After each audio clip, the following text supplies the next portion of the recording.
Adventist World Radio, the voice of hope. Radio Adventista iraisam pirenena miaraka amin'ny feo fanantenana.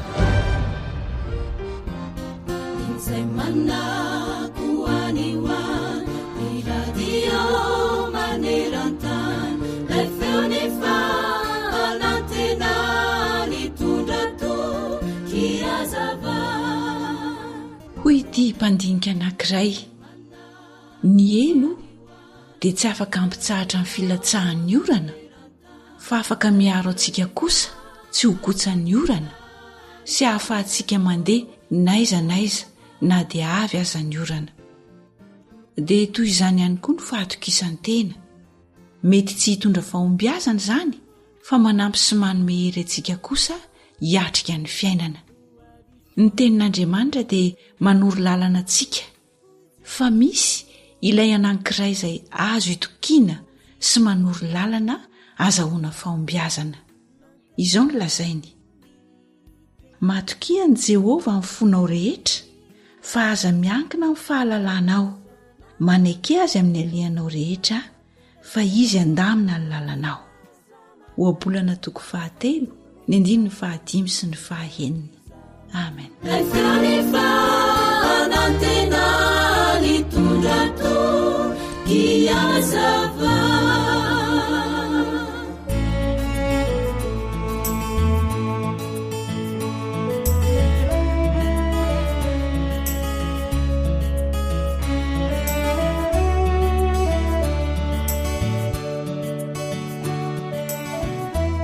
Rija malala vatosoa. Ny fiainanety mazana toko tsy laozany zava-manjo, empirino kivy mila moifo adinolay tompo tsy to. Io lantsarotra mianjady aminao, tsy hoe tsy fitiavany anao, navelaniseho reo ho fianaranao, alefena toetra vaovao. Mbola isy maraina vaovao, andimbiny alimy tatao. Mbola isy maraina vaovao, voatendriny ho anjaranao.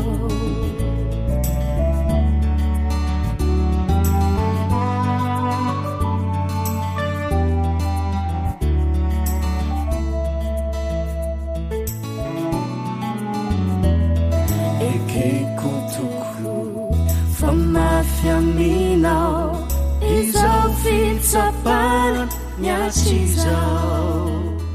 Efantany nefa zay tsy hozakanao, tsy avelany atsaminao.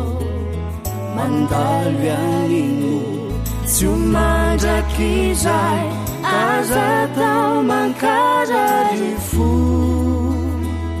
Lay efa nandresy izao tontolo izao, Jesosy no iady ho anao. Mbola isy maraina vaovao, andimbiny alimy tatao. Mbola isy maraina vaovao, voatendriny ho anjaranao.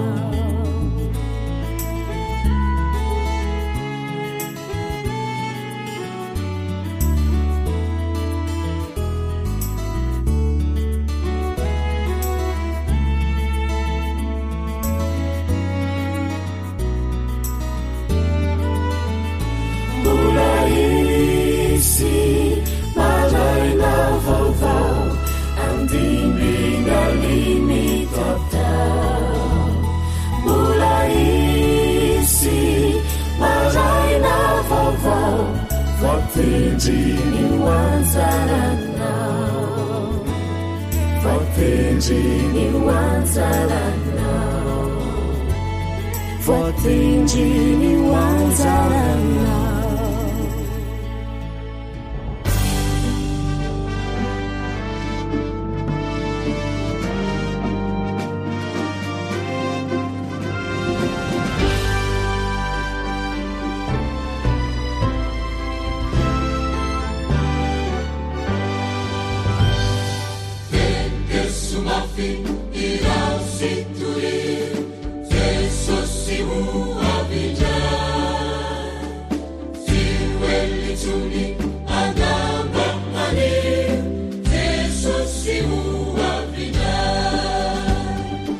alasaro ny faminanin'ny baiboly, alasaro ny faminanin'ny baiboly, fianarana mitohitoy ireo faminaniana apokaliptika ao amin'ny baiboly no man'ny radio advantista iraisan'ny pirenena na ny feo ny fanantenana ho anao.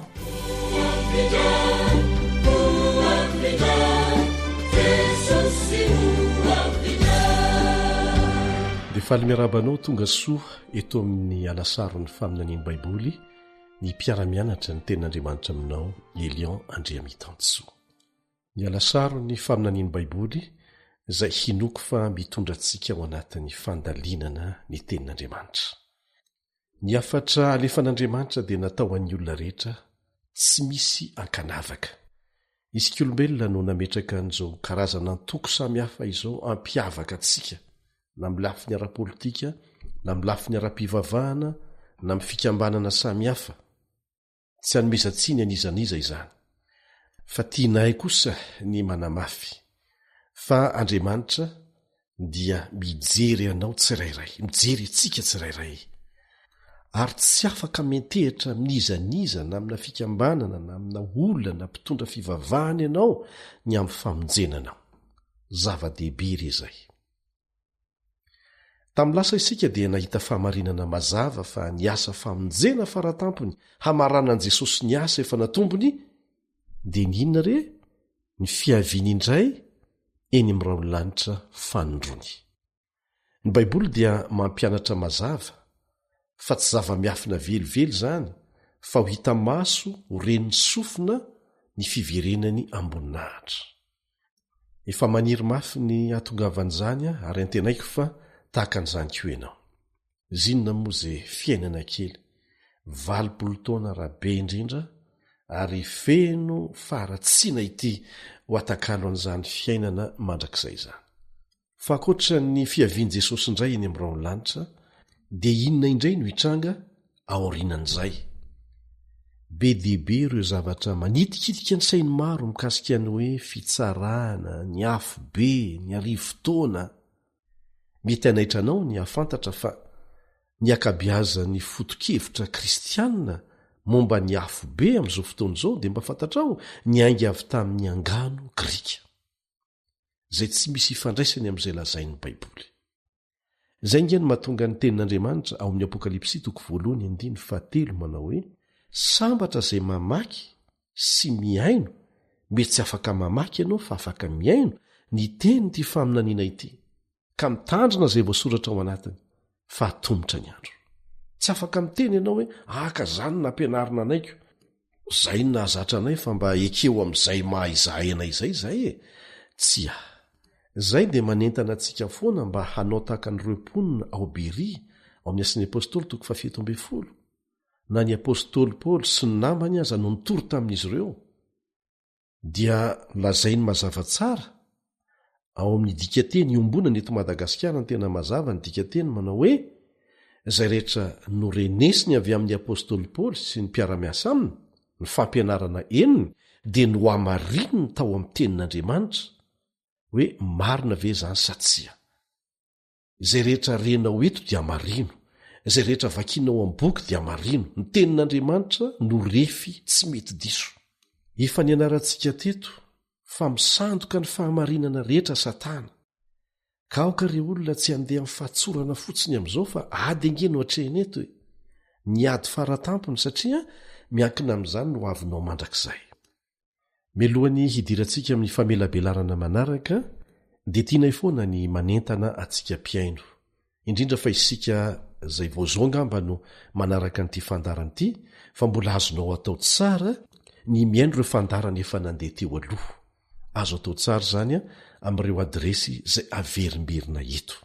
Misy amintsika milaza hoe somary mavesatra le mamaky azy amin'ny Facebook na ny YouTube na ao anatin'ny internet, dia fa azonao atao indray izany ny miditra ao anatin'ity adresy ity ho an'izay tsy manana an'izay fahafahana izay ao anatin'ny page Facebook feo fanantenana zay no anarany a feo fanantenana rehefa tafiditra ao ianao a dia angatao fotsiny hoe te iaino ny fandarana alasaro ny faminaniana dia isokatra ho azy eo ambany eo ny safidy ahafahanao miaino an'izany ny tena tsara dia telechargena aloha zany hoe alaina aloha tafiditra ao anatin'ny telefona lay fandarana zay ianao vo miaino dia ambany de ambany am'izay fotoan'izay a ny sarany fa nitanjotsika dia zao mahafantatra ny marina ararotiny fafahana mbola miaino an'izany satria tsy maintsy ho avo ny fotoana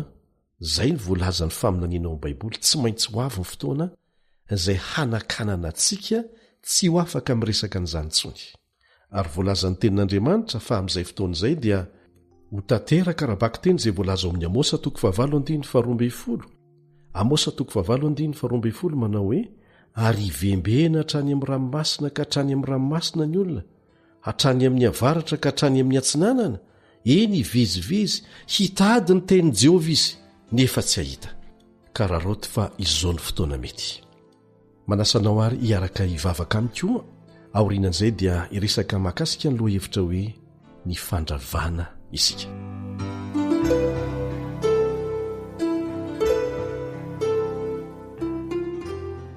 ray any an-danitra mpanjaka n'izao rehetra izao foaniny mahizao aho satria tsisy ilanan'izany fa fenoy ny fanahinao masina kosa satria teninao no toriana midiranao zahay maniry hahafantatra ny teninao maniry ny hahafantatra ny marina fantatray fa tianay ianao ary nanolotra ny zanaka ho faty ny soloanay misaotra noho ny fitiavanao be dibe izay nanao mpilanina amin'ny jenanay amin'ny anaratsoa sy maherin' Jesosy amen eto am-panomboana dia hitondranao any eritreritra any amin'ny faritra anjakany dahalo izay antsoina koa hoe faritra mena aty Madagasikara ho tantaraiko aminao ny tantaran'ny lehilahy anankiray izay dahalo raindahany fa aleo tsy resahako aminao ny anarany tonga teto Madagasikara ny namana Camille Hotman miaraka amin'ireo ekipa teknika dia niarak'izay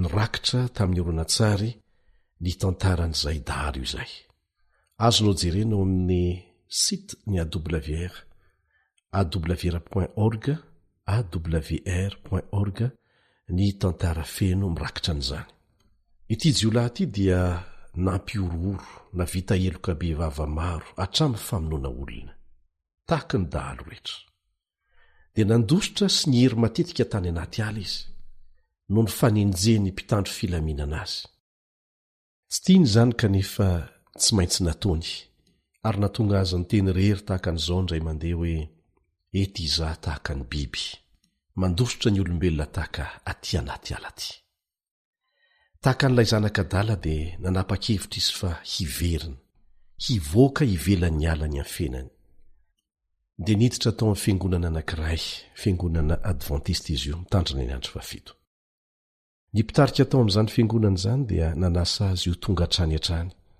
ary nanome toko fa hivavaka ho azy rehefa reny anefa fa tonga indray ny tafika ny zandary hisambotra ny dahalo dia lasa ny verina tany anaty ala indray izy fa tsy misaraka amin'ny radio kely tsy misaraka amin'izany izy henony vaovao izay hany fitaovana tokana ny fandraisany tamin'ny any ivelan'ny ala tena nampazoto azy tokoa nandefa sy ny aino an'izany radio keliny izany io ny manala fanginana azy ihany dia nandrehan'ity onja-peo ny radio adventiste iraisam-pirenena ity izy a amin'ny teny malagasy dia nahaliana azy ilay izy voatazona teo izy ary namelombelona ny fanantenana tao anatiny izany satria reny tao fa ilay Andriamanitra izay namorona azy dia tsy mandatsa fa miandry azy na manahoana ny fahotany dia afaka mandray azy hamela ny elony ary hanome azy fiainana vaovao dia nahazo fanantenana izay tsy hitany hatramin'izay izy hay ve misy an'izany hoy izy nampihetsi-po azy ireo teny reny dia nanomboka tia an'Andriamanitra mangina izy izay afaka mamela eloka ny mpanota tahaka azy ary afaka manafaka azy amin'ny gejany fahotana tena faly izy nandray an'i Jesosy ilay sakaizany vaovao satria misy antso ao amin'ny radio naiza misy ianao am'izao fotoana izao azonao ataony miresaka mivantana amin'izay fomba hitanao fa mapety an'izany amin'i Jesosy angatao izy mba hanafaka anao amin'izay fatorana mahazo anao dia nandramany manokana izany tany anaty alatany nanomboka nahita fiadanam-po izy dia nasainy koa ireo dahalo niaraka niafina taminy iaraka iaino radio dia zay ny asan'ny fanahy masina ry havana zay le hoe fitaovana fotsiny isika resy lahatra ny amin'ny famonjeny Kristy izy rehetra tsy natahotra miaramila sy zandaritsony fa nanapa-kevitra ny voaka ny ala dia nangataka ny atao batisa tao amin'ny fiangonana adventista ankehitriny izy dia tonga olonafaka ao amin'i Jesosy dahalo sady mpamonon'olona izy taloha kanefa tonga mpitoro ny filazantsara ankehitriny lasa nataon'ny olona hoe apôstôly no anarany ao amin'ny tanàna misy azy satria tsy vitany hoe mitoro ny filazantsara izy fa nampiasainy hanasana ny olona manodidina azy iain'ny fandarany AWR le radio kely na alalan'ny fahamarinana tany anaty ala nanova tanteraka ny fiainany tenin'Andriamanitra dia ity tenin'Andriamanitra irahantsika mandre sy mandalina ity ry namako miaina ao anatin'ny farany tantarany tany isika izao fiainana izao dia manakaiky ny fiafarany miorooro izao tontolo izao ifidaraboka mila mahafantatra ny marina ny olona rehetra miamitombo ny olana maneran-tany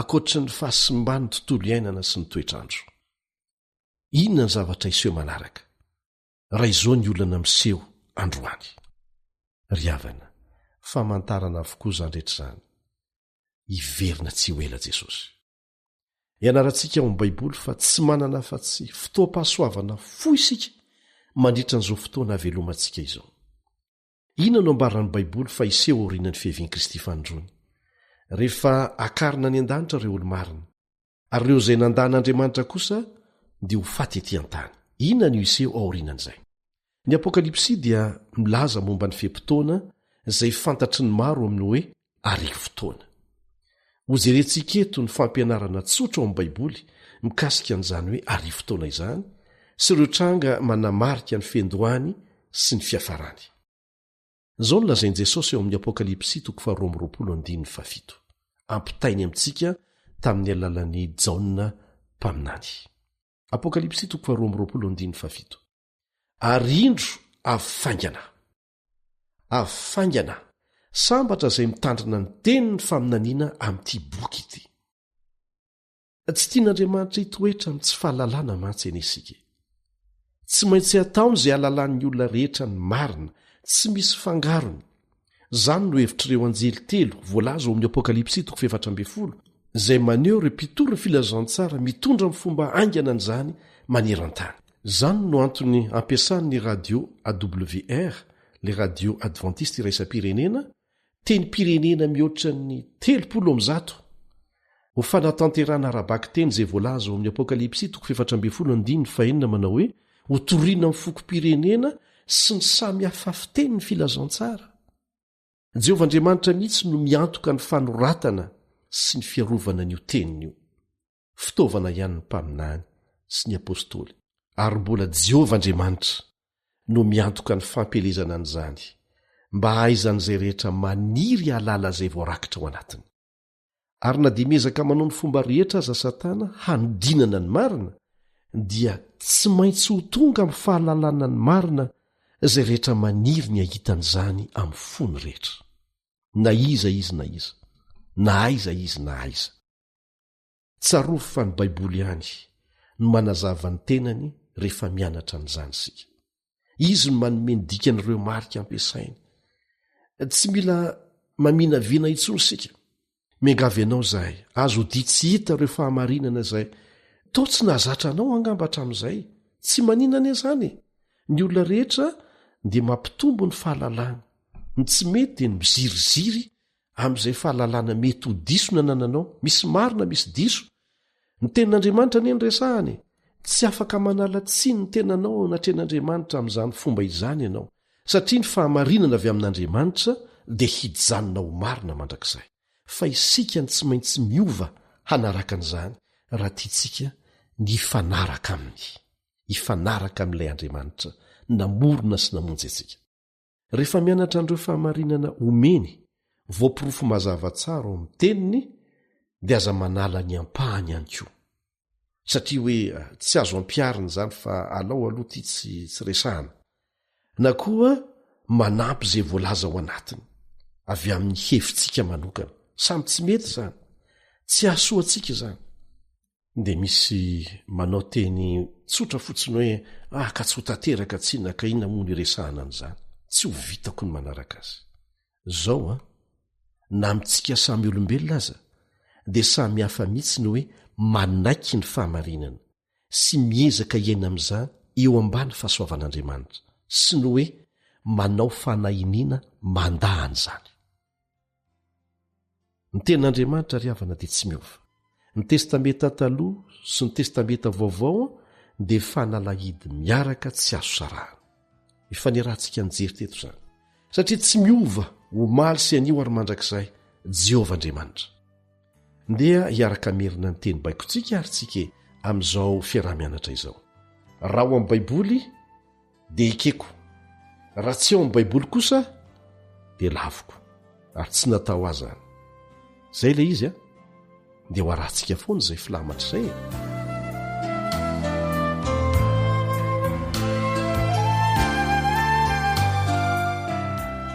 Ina no hitranga aorianan'ny fiavian'i Jesosy?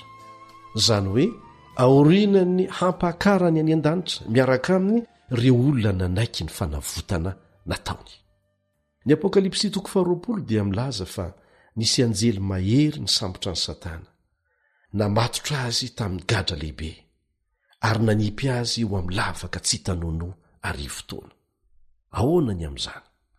Ary halan'ny Satana ny fampahafantarana amintsika n'izany vaovao ratsy momba ny hoaviny izany izay voarakitra ao amin'ny Baiboly, na dia fahafantany tsara aza ny tsy maintsy hafarany satria tia mitaka antsika izy.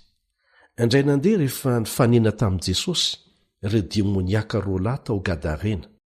Ny demoniaka moa dia ireo olona lasa tsy tompony tena intsony fa gidizay ny fanahy ratsy avy amin'ny Satana. Voalaza ao Matteo 5 fa tena nasika izy ireo. Tsy nisy olona sanandalo teo amin'ny toerana nisy azy akaiky ny fasana. Fa raha vao nahita an'i Jesosy izy ireo dia natahotra. Satria fantatry Satana fa tsy hamela azy angejanyireo olona ireo intsony Jesosy. Dia niteny tahaka an'izao tamin'ny alalan'ireo roalahy nogejay ny Satana eo amin'ny 9:20 ao Matteo 5. Satria izay mihitsy no mitranga amin'ireny olona demoniaka ireny. Ny feon'ny Satana mihitsy no lasa feon'ilay olona miteny amin'ny anaran'ilay olona fa ilay olona efa tsy manapidiny intsony. Dia izao no teny navoaka ny Satana tamin'ny alalan'izy roalahy. Ao Matteo 5:20 izao no niteneny: moa mifaninona kory izay isenao ry zanak'Andriamanitra ao? Dia mario tsara ny toy ny teny manao hoe tonga eto va ianao hampijaly anay milohan'ny fotoana. Izany hoe fa fantameloa izany fa tsy maintsy ho ampijaliana izy, tsy maintsy ho faizina izy, tsy maintsy ho foanana izy, fa mamitaka izay azony fitahana izy. Satana ry havana dia mahalala fa fahavalo efa resy izy ary tsy maintsy ho avy ny fotoana handevonana azy. Ka asakasaka izay mbola manompo azy. Ankehitriny ny fampianarana ny nina ahely mikasika ny arivo fotoana dia mialatsiny aminao fa tsy marina velively. Saina avy amin'ny Satana no namorona an'izany ary fisandohana sy fandrika amin'ny tanana ny maro izany. Izany ene no antony tsy maintsy ianarana ny marina rehetra ao amin'ny tenin'Andriamanitra averimberina ihany, satria tsy maintsy ho voafitany ireo izay tsy tia halala afa-tsy ireo fahamarinana metimety aminy ao amin'ny soratra masina, fa izay tsy nahazatra azy na marina aza dia alao aloha hoany. Ny tena anisany mahavoafitaka ny maro dia ny fifikirana amin'ny fomba nahazatra azy, fa tsy amin'izay marina voalazan'ny tenin'Andriamanitra. Zonao ny hodiso satria mety hodiso ny fampianarana ny raisinao, fa tsy zonao kosa ny handaha ny fahamarinana satria tsy zonao ny hisafidy izay tsy maintsy ho vokatry ny safidy ny raisinao. Aleo vakina ny marina. Za dia nanana fahadisoana taloha fa rehefa hitako ny marina dia narahako izany tenin'Andriamanitra io.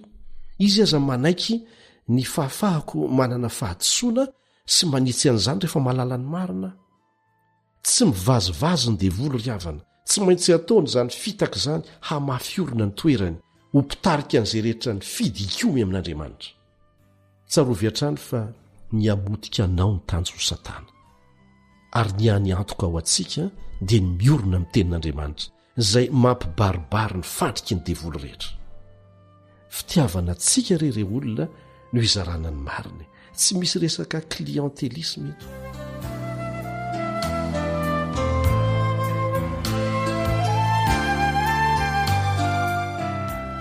Hozerentsika anio ary izay hitrangy aorianan'ny fiavian'i Jesosy ao amin'ny Apokalipsy 20:4 sy ny 5. Apokalipsy 20:4 sy ny 5. Ary velona izy ka niara-nanjaka tamin'i Kristy arivo taona. Sambatra sy masina izay manana anjara amin'ny fitsanganana voalohany. Ireo olo-masina no resahana eto. Dia toy izantsika ireo tsy mba hanana ny fahafatesana faharoa fahefana, fa ho mpisoron'Andriamanitra sy Kristy ireo ka hiara-manjaka aminy arivo taona. Amen. Inona ity fitsanganana faharoa voalaza eto ity? Efa nianarantsika teto fa ho avy indray Kristy, ireo olo-marina dia ho atsangana, dia akarina eo amin'i Jesosy eny amin'ny habakabaka ho any an-danitra isika, ary izay no hanamarika ny fanombohan'ny arivo taona. Maniro anisan'izany ary enoko fa ho isan'izany ianao. Jesosy koa dia nilaza momba ny fitsanganana faharoa rehefa ho foazina amin'ny torimasony ao am-pasana ireo ratsy fanahy aorian'ny arivo taona. Zao ny vakintsika eo amin'ny Jaona 5:17 sy ny 17. Jaona 5:17 sy ny 17. Aza gaga amin'izany fa avy ny andro izay handrenesan'ny olona rehetra any am-pasana ny feony, dia hivoaka izy izay nanao ny tsara dia ho any amin'ny fitsanganana ho fiainana, fa izay nanao ny ratsy kosa dia ho any amin'ny fitsanganana ho fahamelohana. Mazava izany. Zao koa vakintsika ao amin'ny Apokalipsy 20:5. Apokalipsy 20:5 ahitantsika ny fomba hitrangana izany. Fa ny sisa amin'ny maty dia tsy mbola velona mandra-patapitry ny arivo taona. Ireo olona izay tsy nanaiky an'i Jesosy ho mpamonjy azy, tsy nino azy, zoany moa izany dia tsy natsangana tamin'ny maty, mandra-patapitry ny arivo taona. Ireo ratsy fanahy izay maty izany dia mbola ao am-pasana mandra-patapitry ny arivo taona. Mazava izay. Ny arivo taona dia fotoana manelanelana ny fitsanganana amin'ny maty voalohany sy ny fitsanganana amin'ny maty faharoa. Zava-dehibe no iseho amin'ny fitsanganana voalohany amin'ny fiverenan'i Jesosy indray. Averintsika izay efa nianarantsika ao amin'ny Tesalonianina 2:4-5. Tesalonianina 2:4-5. Fa ny tenan'ny tompo no hidina avy any an-danitra amin'ny fiantsoana sy ny feon'ny arkanjely ary ny trompetra an'Andriamanitra, ka izay maty ao amin'i Kristy no hitsangana aloha. Ho avy hamonjy ny olony Jesosy, dia ireo tia azy, nino azy, nanaraka ny lalàny. Atsangany avy eo am-pasany ireo efa nodimandry sy ireo mbola tratra velona ahita ny fiverenan'i Jesosy, ary omeny vatana tsy mety loha intsony izy ireo. Famerenana izay efa nianarantsika teto ihany izay. Zao ny vakintsika eo amin'ny Korinthianina 2:15, 1:15 sy ny 2:15. Korinthianina 2:15, 1:15 sy ny 2:15. Indro zava-miafina no ambarako aminareo. Tsy hodimandry avokoa isika rehetra, fa vetivety toy indray mpimaso, rehefa maneno ny trompetra farany dia hovana isika rehetra, fa ho tsofina ny trompetra ary ny maty atsangana tsy ho loha intsony. Zany hoe tsy mety simba. Ao amin'ny Tesalonianina faharoa 2:2-5, Tesalonianina faharoa 2:2-5 dia milaza ny amin'ny anjoany ireo ratsy fanahy amin'ny fiverenan'i Jesosy. Ary dia aseho ilay tena mpandika lalàna izay ho levonin'i Jesosy tompo amin'ny fofonay ny vavany ary foanany amin'ny fisehon'ny fiaviany.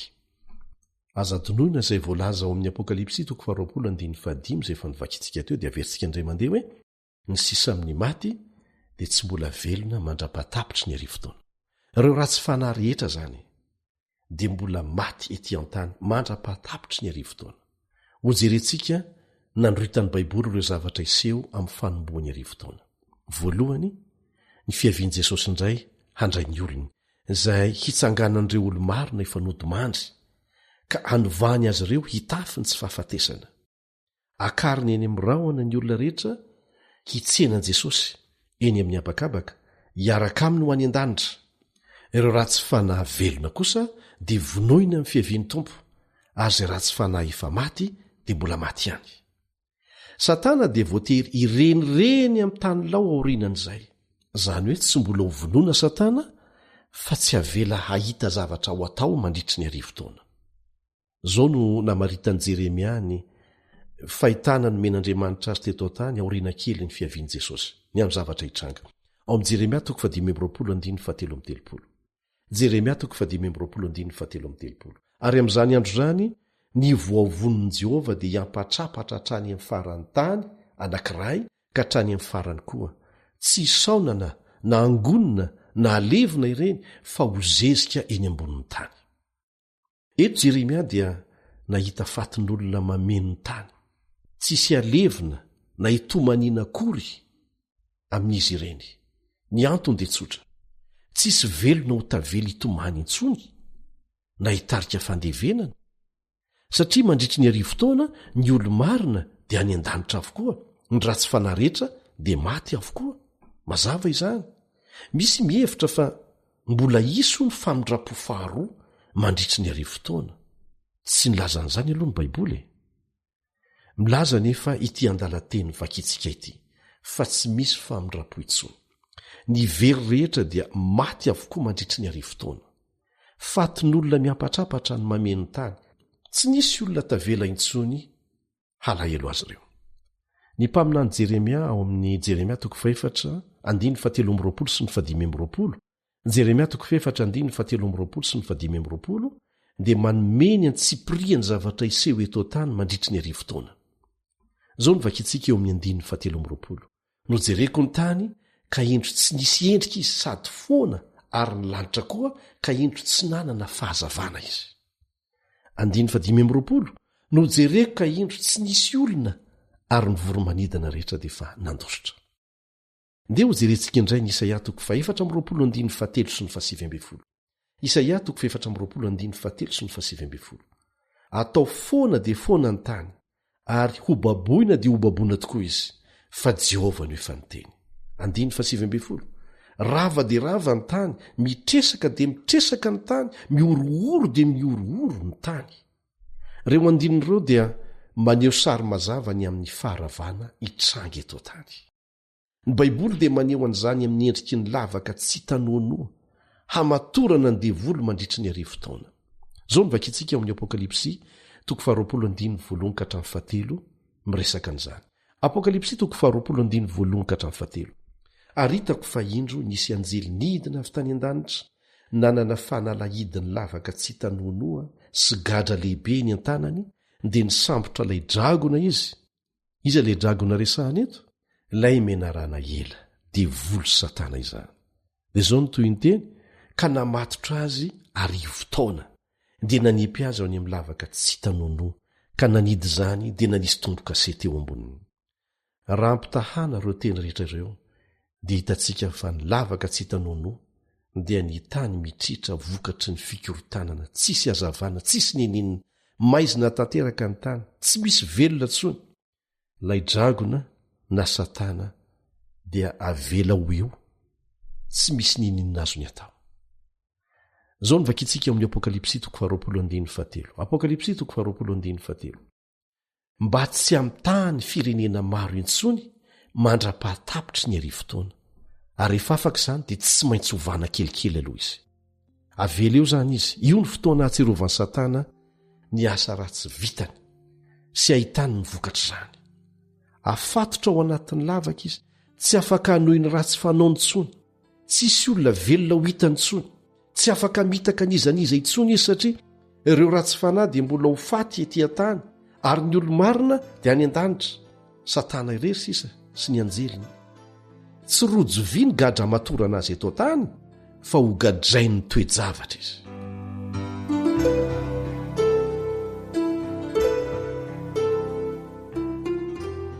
nde ho zerentsika vetivety indray ary a izay ho ataon'ny olo marina any an-danitra mandritry ny arivo-taona ao amin'ny apokalipsy 4:4 aleo ny ten'andriamanitra foana ny teny a apokalipsy 4:4 ary nahita seza fiandrianana maro aho ary nisy nipetraka teo amboniny ary nomena fahefana itsara izy ary hita kokoa ny fanahin'izay nitapahan-doha noho ny filazanan'i Jesosy sy ny ten'andriamanitra sy izay rehetra tsy niankohaka teo anolohan'ny bibidia na teo anolohan'ny sariny ary tsy nandray ny marika eo amin'ny andriny na eo amin'ny tanany.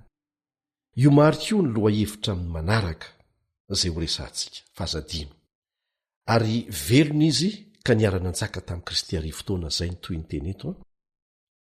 Io fitsarana andraisan'ny olona masina anjary io dia atao any an-danitra mandritry ny arivo-taona izany. Ijery teboka vitsivitsy isika ny amin'ny fitsarana ny marina sy ny tsy marina. Efa voatapaka ho mandrakizay ny anjaran'ny olona rehetra talohany natongavan'i Jesosy araka ny voalaza ao amin'ny apokalipsy 2:20 manao hoe indro afaingana aho ary eto amiko mifamaliko ny olona rehetra araka ny asany. Izay no mahatonga an'ilay hoe hisy voavonjy, hisy ny very arakaraka ny safidiny tsirairay. Efa nomena ireo nanapa-kevitra ho mpanaradia sy ny joro mahatoko taminy ny valosoa. Nomena Andriamanitra azy dia ny fiainana mandrakizay. Ka inona indray ary zany ity fitsarana ity? Voalohany, io fitsarana io dia tsy mikasika an'ireo olo marina izay voavonjy.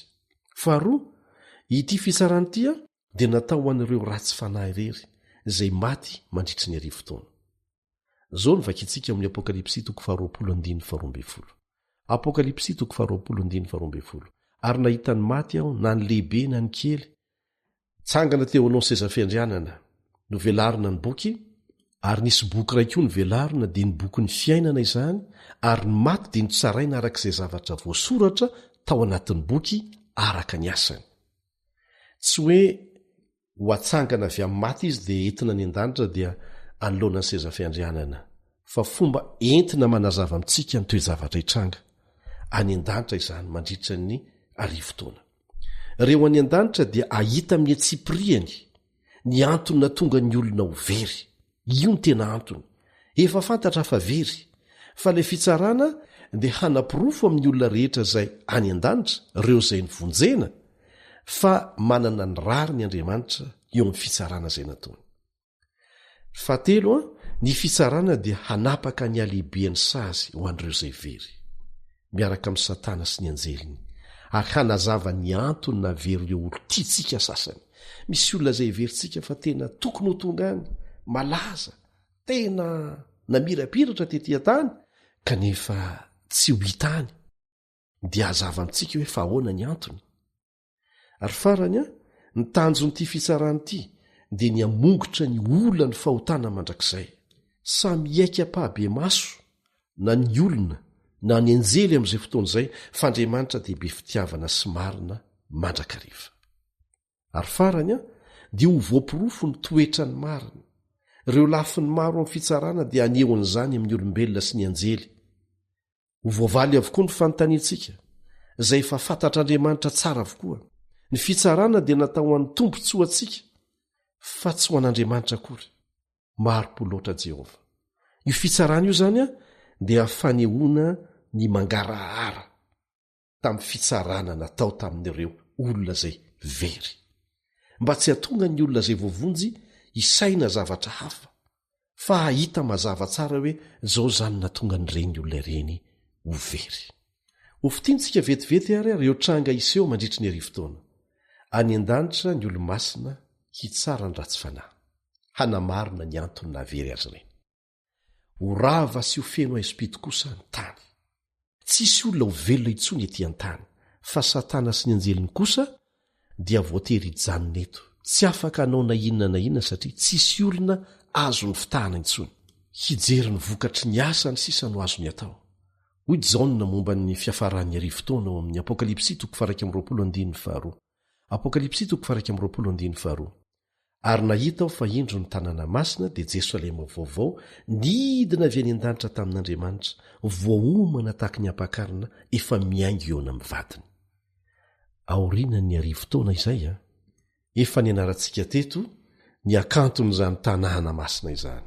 ao amin'ny apokalipsy fantatrao ve fa nambaran'ny baiboly antsika ny toerana ametrahana ny tanàna masina eto an-tany aorianany arivo-taona zao ny vakitsika eo amin'ny bokin'ny mpaminany Zakaria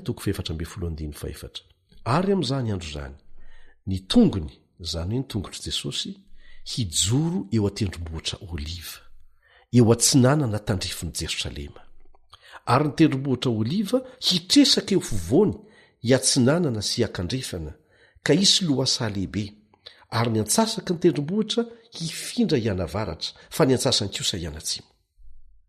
Voatsela ny namana Camille Hotman ny tantara fa naka horonan-tsary tany amin'ny tendrombohitra oliva izy ary nieritreritra ny hoe eo zany ny tanàna masina no hitoetra amin'ny farany satria hijoro eo tendrombohitra oliva ny tompo dia hivelatra ny tendrombohitra ho lasa lemaka lehibe toeran'ny tanàna masina.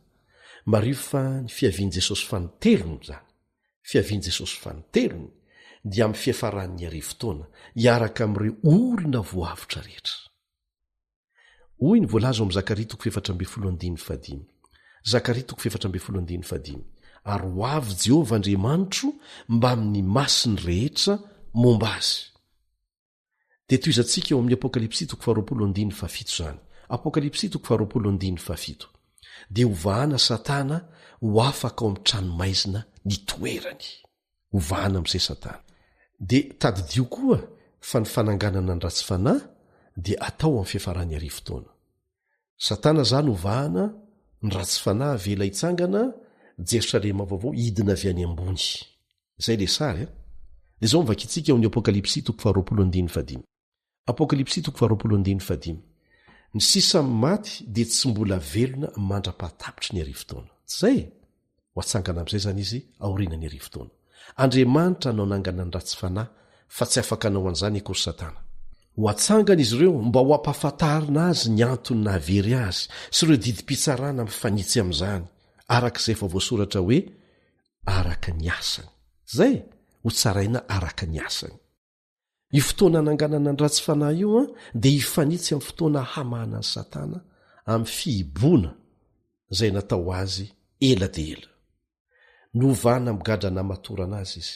Ho araroton'ny Satana zany mba hamitahana an'ireo ratsy fanahy natsangana, mba hanafika ny tanàna masina ono, hanongana ny seza fiandranan'Andriamanitra ono. Mandritra n'izany dia asehon'ny Satana fa tsy niova fo mihitsy any izy. Zao ny voalaza amin'ny apokalipsy 20:15. Apokalipsy 20:15. Hivoaka izy, Satana zany dia mitaka ny firenena eny amin'ny vazantany efatra, dia goga sy magoga mba hanangona azy ireo ho any amin'ny ady tahaka ny fasiky ny ranomasina nisany. Zany hoe rehefa tsangana amin'ny maty ireo olona ireo dia izay indray ny karazana firenena izy, goga sy magoga, dia mbola mitaka azy ireo faraparan'ray Satana hanafika ny tanàna masina. Satana sy ny mpanaradia azy dia hiezaka haka ny tanàna masina arak'izay voalaza ao amin'ny apokalipsy 20:17. Apokalipsy 20:17 manao hoe ary niakatra namaky ny tany izy dia nanodidina ny tobiny olona masina sy ny tanàna malala ary nisy afo nidina avy any an-danitra ka nandany azy. Zay ny zavatra hitranga manaraka. Ho voafitaka indray zany ny olombelo rehetra natsangana tamin'ny maty satria amin'ny fotoana indrindra hitarian'ny Satana azy ireo hanafika ny tanàna masina izay hidina avy any an-danitra dia amin'izay indrindra no andringanana azy ireo amin'ny afo mandevona. Ry havako, ry mpiara-mianatra amiko, aiza ny tokony hisy ny anarako raha te handositra n'izany afo zany aho. Zao ny valiteny mazava ao amin'ny apokalipsy 20:15. Apokalipsy 20:15. Ary raha nisy tsy hita voasoratra teo amin'ny boky ny fiainana dia natsipy tany amin'ny farihy afo izy. Eny, iritsika, iriko, ny ahita ny anarantsika voasoratra ao anatin'io boky ny fiainana io. Amen.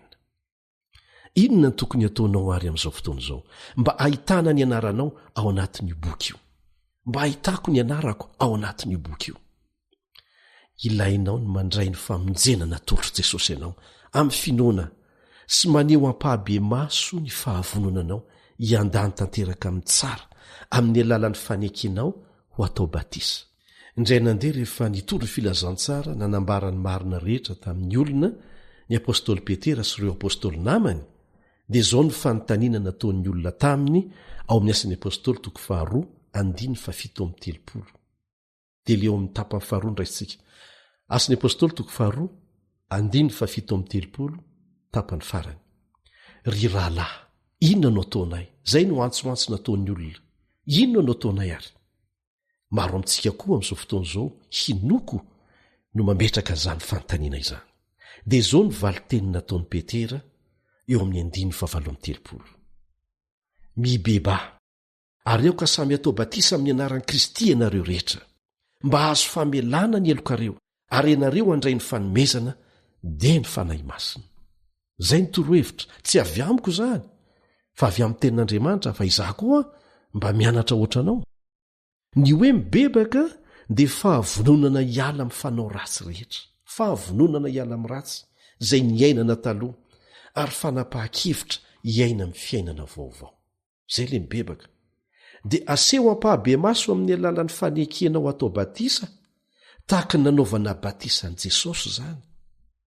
Ary satria olona malemy fa sy mba fahotany sika, dia izany indrindra no antony hilantsika ny herin'ny fanahy masina, hitari-dalana sy hanome hery ahafahantsika manatanteraka ny sitrapon'Andriamanitra.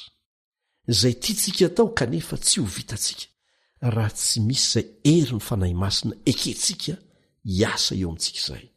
Arak'izay voasoratra ao amin'ny Romanina 9:7. Romanina 9:7 manao hoe izay tariany fanan'Andriamanitra no zanak'Andriamanitra. Izay tariany fanan'Andriamanitra no zanak'Andriamanitra. Zany hoe aza manantena ny ho afaka hiaina mifanaraka amin'ny sitrapon'Andriamanitra ianao raha tsy manaiky ny herin'ny fanahy masina hiasa eo amin'ny fiainanao isanandro. Izay no antony lazany Jesosy eo amin'ny Jaona 5:5. Jaona 5:5 manao hoe raha misaraka amiko ianareo dia tsy mahay manao na inona na inona. Mazava izany. Ny fanahy masina ny solotenan'i Jesosy etỳ an-tany, araka ny lazain'i Jesosy tenany mihitsy eo amin'ny Jaona 4:4. Andiny ny 5:20 sy ny 5:20. Jaona 4:4 andiny ny 5:20 sy ny 5:20. Io zany no tsy ambaratelon'ny fiainana kristianina, dia ny fananana fifandraisana akaiky amin'i Jesosy tsy miato amin'ny alalan'ny fanahy masina izay hanomana anao ho afaka miditra ny Jerosalema vaovao. Raha misy olona milaza aminao hoe ataovy aloha izay mahatsara ny fiainanao, izay ianao vao afaka mahita fity amin'Andriamanitra, izay vao afaka mandray anao Jesosy, filazana ratsy izany, filazana avy amin'ny Satana izany. Fa izao ianao mbola maloto feno fahotana izao, tsy vitanao nge manala an'izany. Amin'izao toetra anao feno lotom-pahotana izao, rehefa manaiky ny betsika ny fanahy masina ao amin'ny sofinao ianao hoe miverena amin'Andriamanitra. Mibeba, ekeo ny elokao, dia tsy mila olona mpanelanelana ianao, fa mivavah mangina. Resao mivantana amin'Andriamanitra ny etaetanao. Dia ho gaga ianao, fa hiasa mahery eo amin'ny fiainanao izy satria navelanao anao an'izany. Ahatonga anao ho olom-baovao. Eny hiveriny eto an-tany miaraka amin'ny olo-masiny Jesosy. Hidiny eo amin'ny tendrombohitra Oliva ny tanàna masina. Ireo ratsy fanahy dia hitsangana avy eo am-pasany, hovahana ny gadra lehibe ny Satana, ka andresy lahatra n'ireo ratsy fanahy hanafika ny tanàna masina izy. Dia hanafika ane izy ireo nefa amin'izay indrindra dia hisy afo avy any an-danitra handevona azy. Hanadio ny tany ny afo ho lasa ny zavatra taloha, hamorona lanitra vaovao sy tany vaovao Andriamanitra, ka ampitoetra ny fanjakany eto an-tany hiaraka amin'ireo tia azy amin'izay fotoana izay. Inoko fa mazava amintsika fa tsy misy famindrapo fanondronitsony, tsy famindrapo fanondrony no omenan'ireo olona izay avela ho faty eto an-tany mandritry ny arivo-taona. Izao andro havelomanao milohan'ny fiavian'i Jesosy izao ihany, no tsy maintsy handraisanao fanapahan-kevitra hanaraka azy natsia. Fitaka ny akoatr'izay ireo olona. Ahoana ny voalaza ao amin'ny Hebreo 7:15. Hebreo 7:15. Anio raha hiain'ny feony ianareo aza manamafy ny fonareo. Tsy izahay no miantso anao, fa izay koa aza anisan'izay anaovana antso. Fitaovana fotsiny tahaka ny mikro izahay, fa enoy ny feon'ny fanan'Andriamanitra mibitsika mangina aminao amin'izao minitra izao. Aza mangatakandro fa ny ampitso tsy antsika ao amin'ny Matio 7:20-7 dia misy fampitahana ny fiviny Kristy indray tamin'ny andro noasy ny safodrano. Fatatsika fa tsy nahazo famindrampo fanondrony hiditra ao anaty sampy fiara ireo olona izay tsy nanaiky-hiditra tao. Zao ny voalaza eo amin'ny 7. Fa tahaka ny tamin'ny andro Noa dia ho tahaka n'izany koa ny fiaviany zanak'olona. Fa tahaka ny tamin'ny andro fony tsy mbola tonga ny safodrano, nihinana sy nisotro ny olona, napakabady sy namoaka ny ampakarina, mandra-piavy ny andro izay nidira Noa tao amin'ny sampy fiara, ary tsy fantany mandra-piavy ny safodrano izay nandringana ny olona rehetra dia ho tahaka izany ny fiaviany zanak'olona. Tsy misy fotoana fanondrontsony na rindrina mivaravara ny fiainana. Ireo nandany fanasan'Andriamanitra dia iringana maty ny safodrano. Ny arivo-taona dia tsy fotoam-piadanana ho an'ny ratsy eto an-tany ry havana. Tsy vanim-potoana ny fandrosoana ara-teknôlôjia koa izany na famindram-po faharoa ho an'ny ratsy fanahy. Ireo olona ireo dia tsy hiova fo intsony na mandritra an'izany na aorianan'izany. Kristy sy ireo olony vonjena dia tsy ho eto an-tany mandritra ny arivo-taona. Mazava izahay. Izao fotoana velomanao izao, izay ihany no ahafahanao manao safidy. Zay no antony hitoriana ny filazantsara amin'ny olombelona rehetra, ho vavolombelona amin'ny firenena rehetra. Zay vao tonga ny farany. Anio dia anisan'izay manatanteraka n'izany faminaniana izany ianao.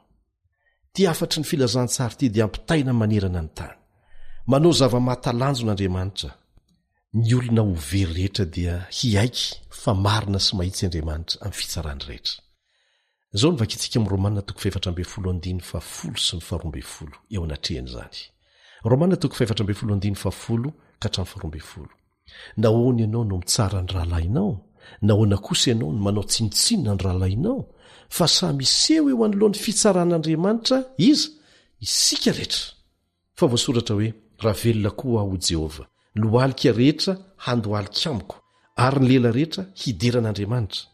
Koa samy ampahamohan'Andriamanitra ny amin'ny tenany avy, isika rehetra. Tsy maintsy hiaiky daholo ny olona, fa marina sy mahitsy ny fitsarana taon'Andriamanitra. Voalaza amin'ny Apokalipsy 7:12 Ary mahafaly amanokana ny mahita izay voalaza amin'ny Naoma 2:7, Naoma 2:7 manao hoe, tsy verina fanondrono ny fahoriana. Amen.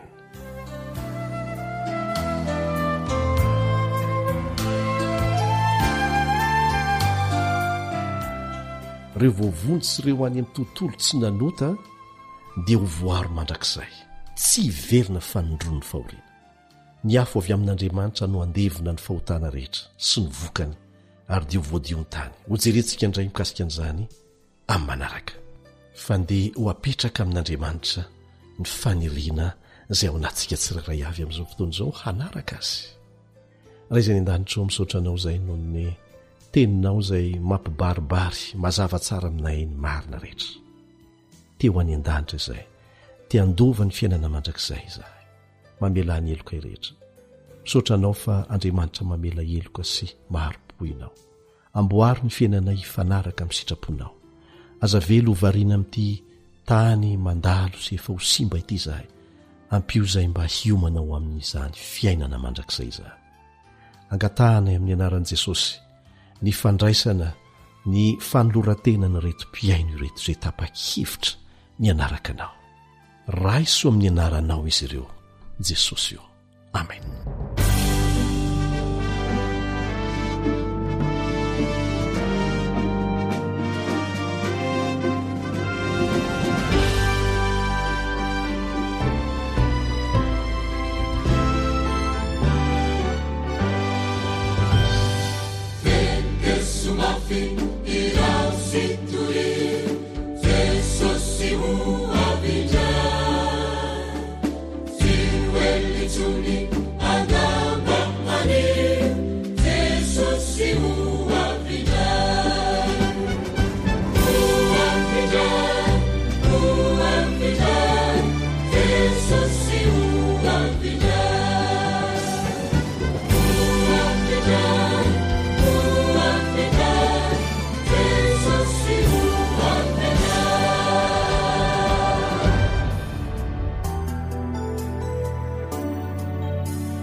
mahatony.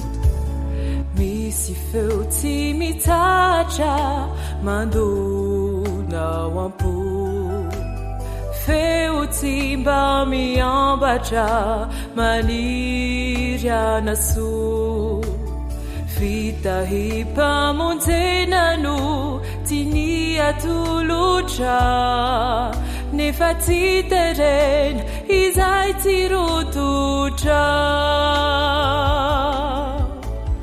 Raiso fa fitiavana,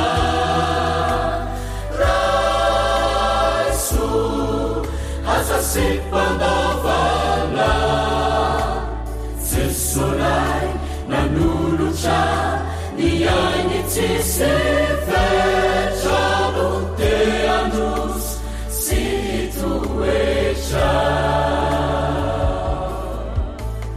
Raiso fa fitiavana, Raiso aza sipandavana, Jesolay nanolotra ny ainy tsisy fetra lonte androzy sy toetra. AWR Téléphone 034 06 797 62 032 75 379 74. Efa elany andrasana ilay tomponao, niafaratany ampasana fitiavany anao. Ovalio lay fonity resony tanany, fa fitidory ny fitiavany. Raiso fa fitiavana, Raiso aza sipandavana, Jesolay nanolotra ny ainy tsisy fetra lonte androzy sy toetra. Raiso fa fitiavana, Raiso aza sipandavana, nanolotra ny ainy tsisy fetra lonte androzy sy toetra. Jesolay nanolotra ny ainy tsisy fetra lonte androzy sy toetra. Jesolay nanolotra ny ainy tsisy fetra lonte androzy sy toetra.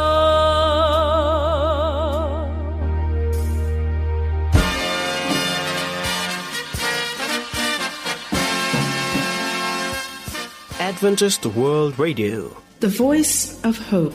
Radio feo fanantenana. Narahanao teo ny fandaharana no vokary ny feo fanantenana amin'ny teny malagasy izay azonao averina sy alaina maimaimpoana amin'ny alalan'ny YouTube, Facebook, feo fanantenana.